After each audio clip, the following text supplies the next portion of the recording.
আজকে গিয়েছিলাম একটা অন্নপ্রাশন নিমন্ত্রণ বাড়ি, যেখানে আমি একাই গিয়েছিলাম। সবার নিমন্ত্রণ ছিল, কিন্তু বাড়িতে বাপি নেই আর বোনেও নেই, আর মা ছিল তোজোর কাছে। হাতে গিফট আর জলের বোতল নিয়ে একা একাই চললাম।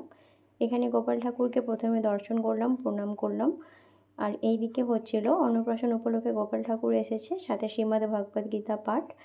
সবাই ছিল। একদম আমি শেষ মুহূর্তেই গেছিলাম, আমার বাড়ির একদম পাশেই।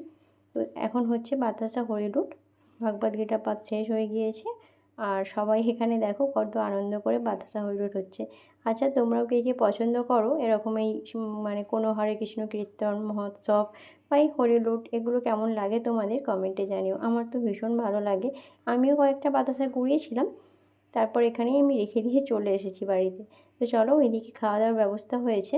কী কী আর রয়েছে মেনুতে তোমাদেরকে জানাই। প্রথমেই দিয়েছিল উনি ফ্রায়েড রাইস, ছিল সস, কাসুন্দি সস ছিল, মটর পনির ছিল, তারপরে স্যালাড ছিল, শসা আর গাজর, সাথে একটু লেবু, ভাত, ডাল। এটা কী ছিল না আমার ঠিক জানা নেই, সবাই কচু কচু বলছিল, কি সাউ কচু বা কিছু। তোমরা যদি জেনে থাকো কমেন্টে অবশ্যই জানিও।